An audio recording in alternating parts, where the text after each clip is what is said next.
لله الذي أبدع الأفلاك والأرضين والصلاة والسلام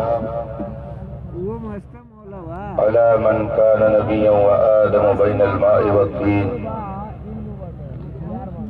وعلى آله الطيبين وأصحابه المطهرين وعلماء ملته أجمعين. أما بعد، أعوذ بالله من الشيطان الرجيم. بسم الله الرحمن الرحيم.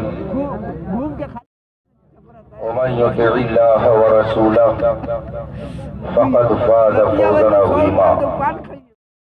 صدق الله العظيم وصدق رسوله النبي الأمين الكريم، ونحن على ذلك لمن الشاهدين والشاكرين، والحمد لله رب العالمين. ممبر پاک پر تشریف فرما علماء باوقار، سادات کرام، طلبہ علوم نبوت، بالخصوص شہزادہ حضور خطیب البراہین صاحب سجادہ ناشر مسلک اعلیٰ حضرت حبیب العلماء دامت برکاتہم العالیہ، حاضرین باوقار، السلام علیکم ورحمۃ اللہ تعالی وبرکاتہ۔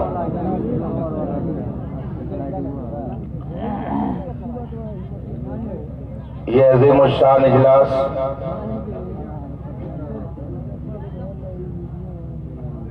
اور پرنور بزم جس میں ہم اور آپ شرکت کی سعادت حاصل کیے ہوئے ہیں، دنیا سنیت کی ایک عظیم الشان، بابرکت اور برگزیدہ شخصیت کی یاد میں منعقد ہے۔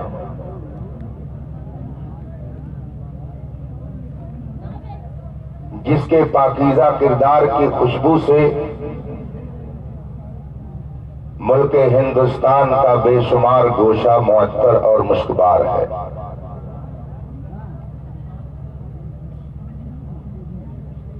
جس نے اپنی زندگی کا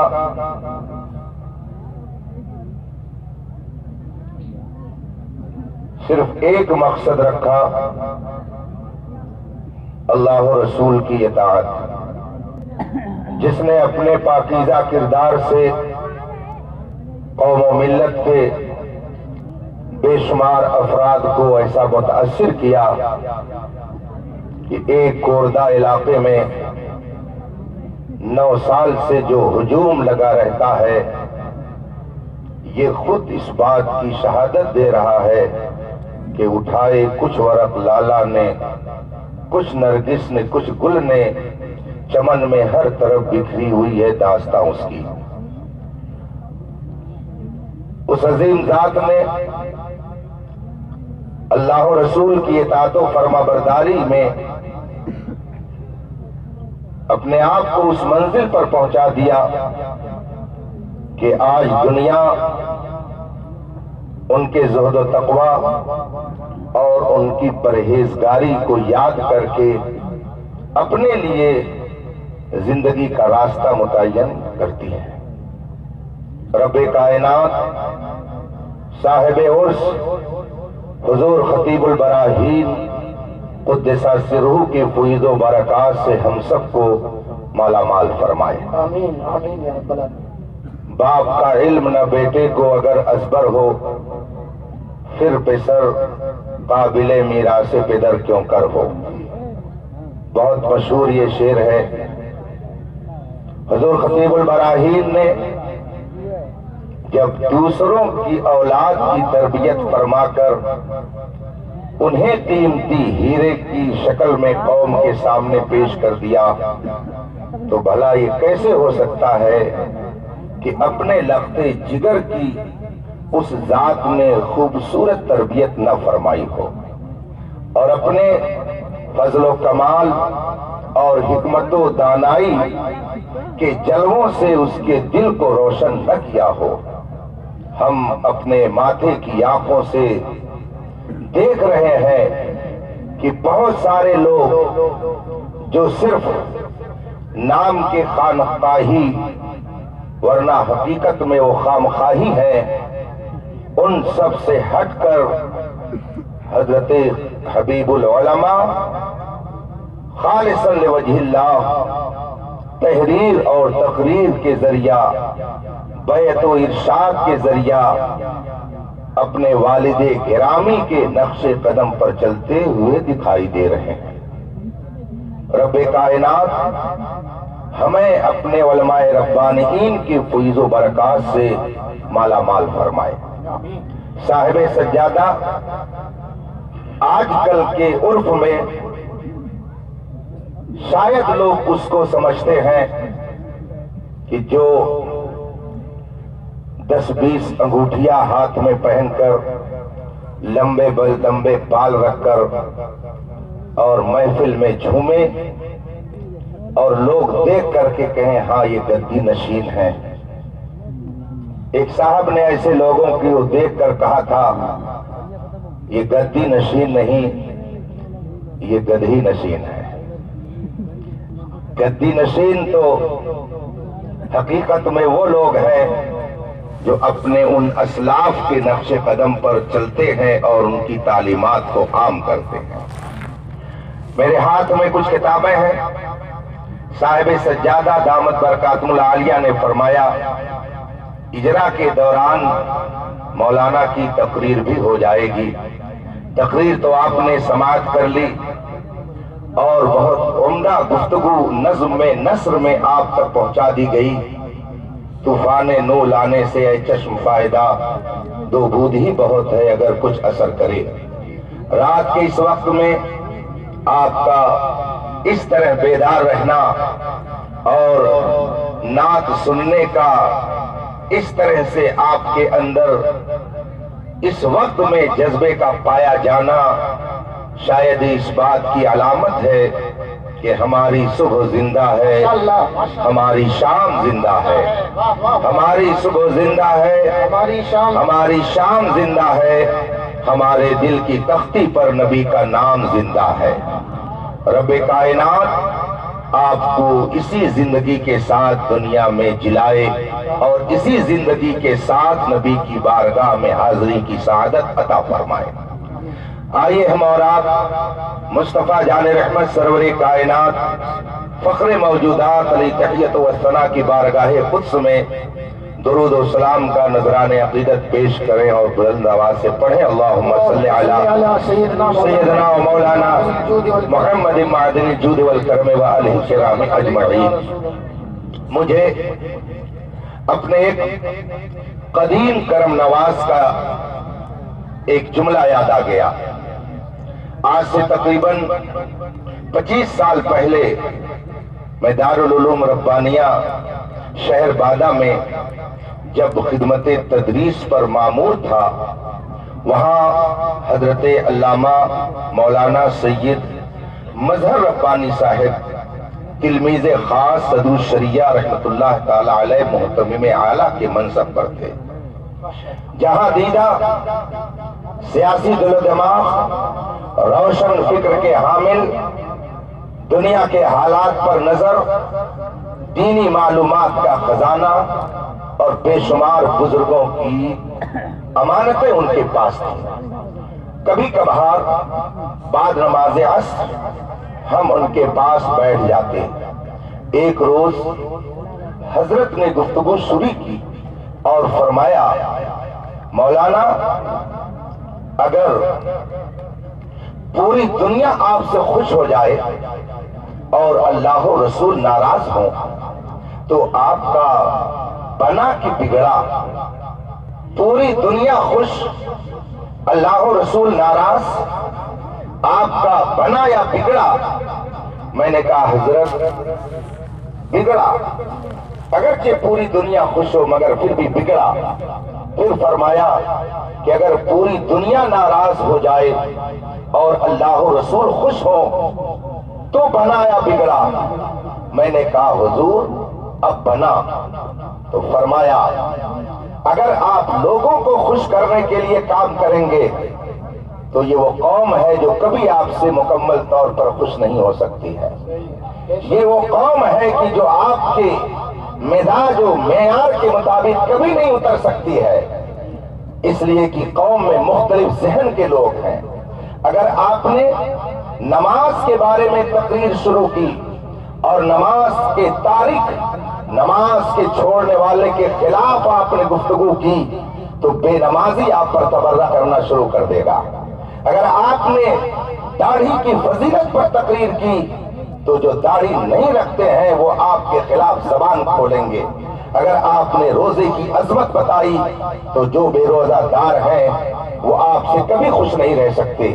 اگر آپ نے وہابیت کی تردید کی تو جو لوگ صلح کلیت کا مزاج رکھتے ہیں وہ کبھی آپ سے خوش نہیں ہو سکتے. اس لیے دنیا کو خوش کرنے کی کوشش مت کیجیے، اپنا معاملہ اللہ و رسول سے صحیح رکھیے. دنیا خوش ہو تو سبحان اللہ، دنیا ناراض ہو تو سبحان اللہ. اللہ و رسول کی رضا حاصل کیجیے، انشاءاللہ دنیا میں بھی سرخرو رہیں گے اور آخرت. بے شک بے شک بے شک بے شک. ہمارے بزرگوں کا یہی طریقہ تھا. حضور خطیب البراہین لوگوں کو خوش کرنے والی تقریر نہیں کرتے تھے کہ لوگ خوش ہو جائیں. اگر لوگوں کے خوش کرنے کے لیے وہ تقریر کرتے تو چٹکلا سناتے، واقعات سناتے، ان کے مزاج کے مطابق تقریر کرتے. ابھی چند روز پہلے میں ایک پروگرام میں گیا، اسٹیج پر میں حاضر نہیں تھا، اپنی قیامگاہ پر تھا. اتفاق سے اناؤنسر، آج کل اناؤنسری بھی ایک فن ہے اور ایک ہنر مانا جاتا ہے، اور جو جتنی زیادہ چرب زبانی دکھا لے اس کو اچھا نقیب اجلاس لوگ تصور کرتے ہیں. ہمارے عزیزم مولانا ہارون صاحب اپنے باپ کے بھی آگے بڑھنے کے لیے پر تول رہے ہیں اور یہ اپنے والد گرامی سے زیادہ اچھا ہنر اپنے اندر لانے کی کوشش کر رہے ہیں. اللہ ان کی حفاظت فرمائے اور انہیں اور زور بیان عطا فرمائے. زور بیان نہیں، کوئی غلط چیز نہیں ہے. وہ تقریر کر رہے، اناؤنسری کر رہے تھے. اب اناؤنسری کے درمیان وہ شعر کہتے ہیں اور جب وہ شعر کہتے ہیں تو لوگ واہ واہ، دوبارہ ارشاد ہو، سہبارہ ارشاد ہو. میرا کان ادھر چلا گیا تو وہ اپنی اناؤنسری میں جانتے ہیں کیا کہہ رہے ہیں؟ الجھے ہیں لوگ آج 3-4 میں. اب لوگ کہہ رہے واہ واہ. الجھے ہوئے ہیں لوگ آج 3-4 میں، ہم پنجتنے پاک سے خوش نصیب ہو گئے. اب لوگ کہہ رہے ہیں واہ واہ، پھر سے سنائیے، پھر سے سنائیے. میرے کان تک جب یہ بات پہنچی تو میں نے بغل میں بیٹھے ہوئے اپنے چند علماء سے اس بات کا ذکر کیا، کہیں ایسا تو نہیں کہ یہ سنیت کے اسٹیج سے رافضیت کی تبلیغ ہو رہی ہو؟ کہیں ایسا تو نہیں کہ 3-4 کہہ کے خلفائے راشدین پر تبرہ کیا جا رہا ہو؟ کہیں ایسا تو نہیں کہ یہ کسی رافضی کا شعر ہو؟ ابھی 2 روز پہلے ایک مشہور شاعر سے میری ملاقات ہو گئی تو میں نے ان سے یہ بات جب کہی تو انہوں نے کہا یہ سنی کا شعر نہیں، یہ کسی رافضی کا شعر ہے. تو جب صحابہ کا تبرہ ہونے لگے، صحابہ کی شان میں گستاخیاں ہونے لگے اور قوم واہ واہ کہے تو اس قوم کو تباہ ہونا ہی چاہیے. ایسی قوم کو زندہ رہنے کا حق نہیں ہے جو اپنے اسلاف پر تبرہ سن کر کے خوشی منائے، اپنے اسلاف کی شان میں گستاخیاں سن کر کے جو واہ واہ کرے. لوگ اسی طریقے کی تقریریں آج کر کے لوگوں کو خوش کرنا چاہتے ہیں. حضور خطیب البراہین کا معیار لوگوں کی خوشی نہیں بلکہ ان کا معیار خطابت اللہ رسول کی رضا تھی. یہی وجہ ہے کہ وہ جہاں گئے اللہ تبارک و تعالیٰ نے ان کے خطاب میں وہ تاثیر پیدا کی کہ نہ جانے کتنوں کی تقدیریں بدل. بے شک بے شک بے شک. حضور خطیب البراہین علیہ رحمت و رضوان نے لوگوں کو خوش کرنے کے لیے نہیں بلکہ اللہ و رسول کو خوش کرنے کے لیے عمل کیا. سر پر ہوائے ظلم چلے 100 جتن کے ساتھ، اپنی گناہ کج ہے اسی باغپن کے ساتھ.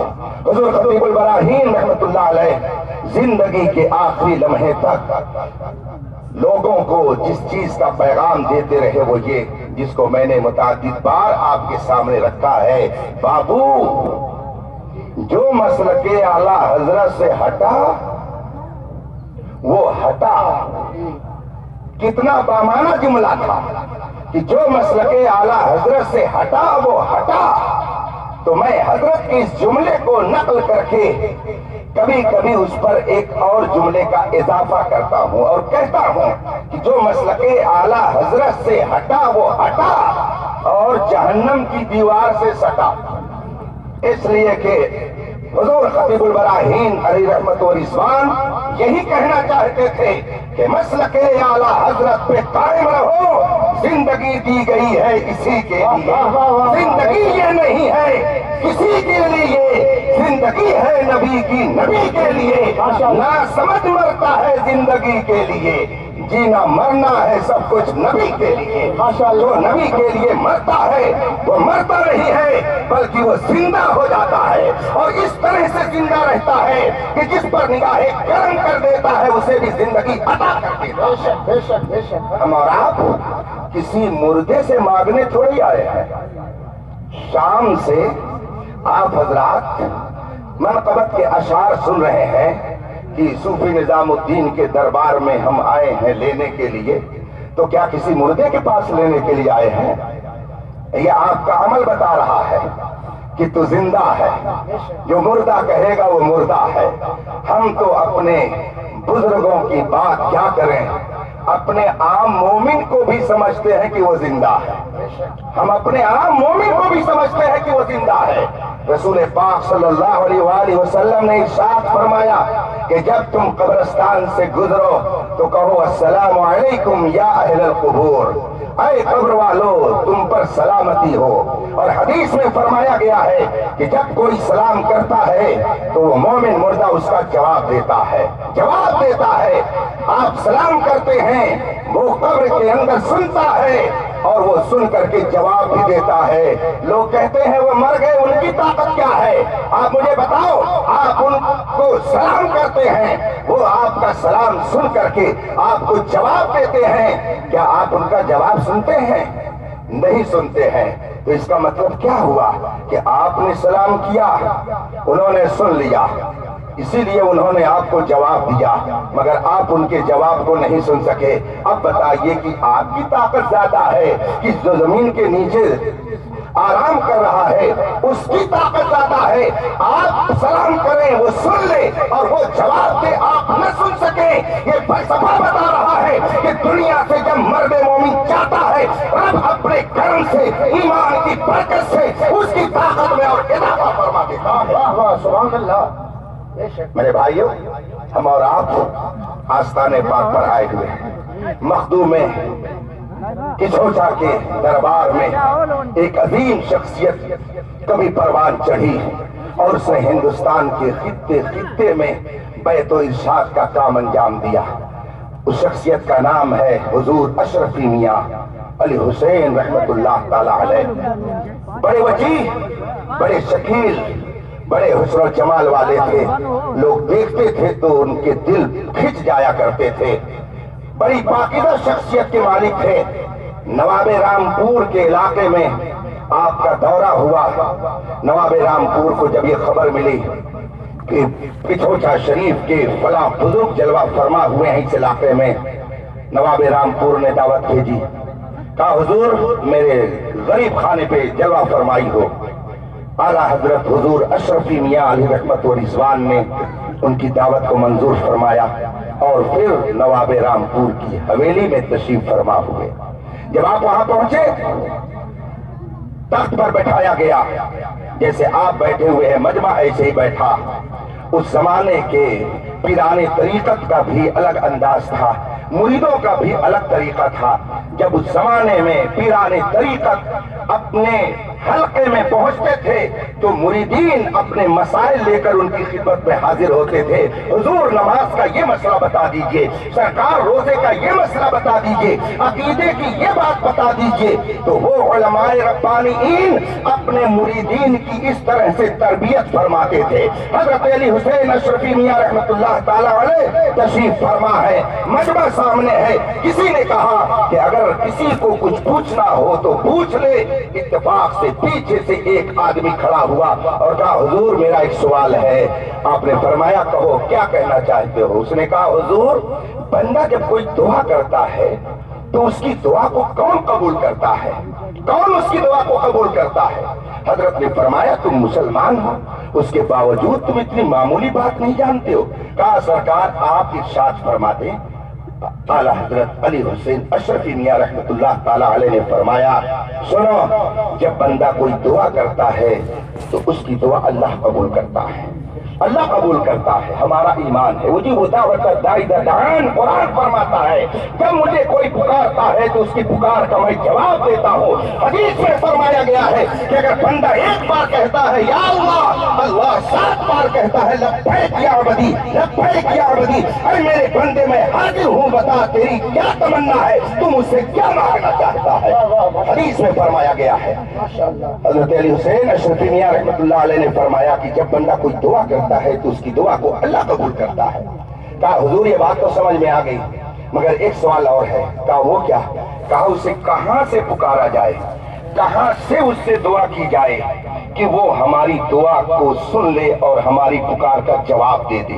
اسے کہاں سے پکارا جائے, کہاں سے بیٹھ کر کے اس سے دعا کی جائے.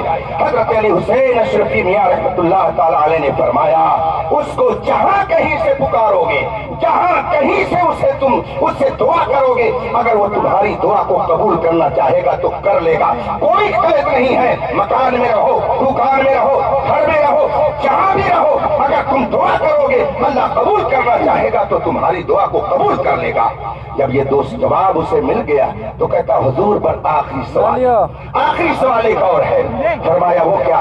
کہا حضور میں نے آپ سے عرض کیا ہے دعا کون قبول کرتا ہے. آپ نے فرمایا اللہ قبول کرتا ہے. میں نے آپ سے عرض کی کہاں سے اس سے دعا کی جائے کہ وہ قبول کر لے. آپ نے کہا جہاں سے اسے تم پکارو گے, جہاں سے اس سے دعا کرو گے, اگر وہ تمہاری دعا کو قبول کرنا چاہے گا تو کر لے گا.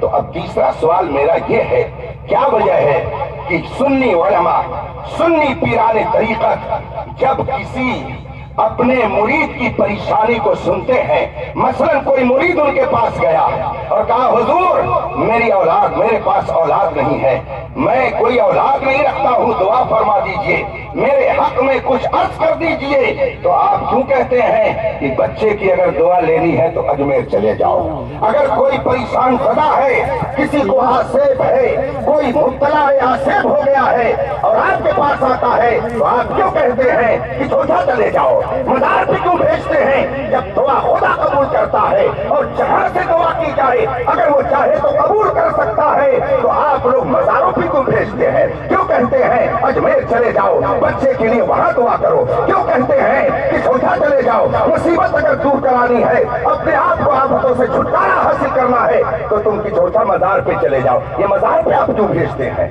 جب آپ نے یہ سوال سنا فرمایا آؤ قریب آ جاؤ. اب تک دور تھا, قریب آ گیا, اس کو اپنے قریب بلایا, کہا بیٹھ جاؤ. اب قریب میں وہ بیٹھ گیا. حضرت فرماتے ہیں یہ بتاؤ جب تم وہاں تھے تب تمہیں پنکھے کی ہوا مل رہی تھی یا تم میرے قریب آئے تو پنکھے کی ہوا تم کو مل رہی ہے. بات یہ تھی کہ اس زمانے میں یہ بجلی کے پنکھے نہیں تھے. اتفاق دیکھیے کہ نواب رامپور خود پیچھے سے پنکھا چل رہا تھا. اعزاز اور احترام میں آج لوگوں کا حال یہ ہے کہ نواب نہیں, اگر ذرا سا پیسہ ہو جائے تو وہ سوچیں گے کہ امام صاحب ہماری جوتی سیدھی کر دیتے تو میری کلاہی افتخار میں 4 چاند لگ جاتا, اور موج پہ تاؤ دے کر کے کہتے کیا سمجھتے ہو بڑے بڑے مولانا میرے یہاں آتے ہیں داڑھی لگائے رہتے ہیں. ذرا سا پیسہ ہو جاتا ہے دماغ خراب ہو جاتا ہے. مگر نواب رامپور اعزاز میں حضور اشرفی میاں رحمت اللہ علیہ کے پیچھے سے پنکھا چل رہا تھا. جب اس نے کہا کہ حضور جب میں وہاں تھا تب مجھے پنکھے کی ہوا نہیں مل رہی تھی، میں آپ کے قریب آیا تو مجھے پنکھے کی ہوا ملنے لگی۔ اب نواب رامپور سے آپ فرماتے ہیں نواب صاحب یہ بتائیے کہ آپ پنکھا اسے جھل رہے ہیں یا مجھے جھل رہے ہیں، ہوا اسے دے رہے ہیں یا مجھے دے رہے ہیں؟ نواب رامپور نے عرض کیا حضور اس کی کیا حیثیت ہے کہ میں اسے پنکھے جھلوں، اس کی کیا حیثیت ہے کہ میں اس کو ہوا دوں؟ اس جیسے نہ جانے کتنے میرے ہاں خود خادم ہیں جو مجھے پنکھا جھلتے ہیں، حضور میں تو آپ کو پنکھا جھل رہا ہوں، ہوا آپ کو دے رہا ہوں، اس کو میں کیوں ہوا دوں گا، اس کی کیا حیثیت ہے؟ حضرت نے جب نواب رامپور کا یہ جواب سنایا اور پھر فرمایا سنا کچھ تم نے؟ دیکھ تم اس سے دور تھا اور ہوا سے محروم تھا اور میرے قریب آیا تو تجھے بھی ہوا ملنے لگی، حالانکہ نواب رامپور تجھے ہوا نہیں دے رہے ہیں، اس لیے کہ وہ پنکھا تیرے لیے نہیں جھل رہے ہیں، میرے لیے جھل رہے ہیں، اس لیے کہ تیری یہ حیثیت نہیں ہے کہ نواب رامپور تجھے پنکھا جھلے، مگر تو میرے قریب آ گیا تو تجھے بھی کچھ نہ کچھ فیض مل گیا، ہوا تجھے بھی مل گئی۔ ہم اپنے لوگوں کو مزاروں پر اس لیے بھیجتے ہیں کہ ہم جانتے ہیں یہ مجرم ہیں، گنہگار ہیں، ان کی زبان اس لائق نہیں ہے کہ فوراً باب اجابت سے ان کی آواز ٹکرا جائے، اور خواجہ غریب نواز وہ ہیں جن کے روضہ انور پر ہمیشہ رحمت و نور کی بارش برستی ہے، اس لیے ہم ان مجرموں کو وہاں بھیج دیتے ہیں کہ وہاں رحمتوں کی بارش سے انہیں بھی کچھ حصہ مل جایا کرے گا۔ اسی لیے ہم اپنے بزرگوں کے آستانے پر جاتے ہیں کہ وہاں سے فیض و برکات ملے۔ حضرت حبیب العلماء ایسی بھی برکت دیتے ہیں جو دیکھنے میں آئے، اور ایسی بھی برکت دیتے ہیں جو مشاہدے میں نہ آئے، ایمان طاقتور ہو جائے، بزرگوں کی عقیدت دل میں آ جائے، مسلک اعلیٰ حضرت پر گامزن ہونے کا شعور آ جائے۔ یہ وہ برکتیں ہیں جو آپ کو محسوس آنکھ سے دکھائی نہیں دیتی ہے، وہ صرف سمجھنے کی چیز ہے، مگر یہ جو میرے ہاتھ میں ہے یہ حضرت حبیب العلماء کا یہ ظاہری فیضان اور مشاہدے میں آنے والی برکت ہے، اسے بھی لے کر کے جائیے، روحانی فیض و برکات بھی لے کر کے جائیے، اس لیے کہ میں قدرے محبت سے جو جام پلایا جاتا ہے وہ دل کی بھی صفائی کا کام کرتا ہے اور جسم کی بھی پاکیزگی کا کام کیا کرتا ہے۔ یہ ہاتھ میں میرے 1 درجن تو کتابیں ملا کر کے ہوں گی ماشاءاللہ۔ لاک ڈاؤن میں بہت سارے لوگ، میں تو علماء کے نام نہیں لوں گا، غلط ہے کہ علماء پہ تبصرہ کیا جائے، غلط ہے کہ علماء پہ تبرہ کیا جائے۔ حضرت علامہ مفتی احمد یار خان نعیمی رحمت اللہ تعالی علیہ حکیم الامت جن کا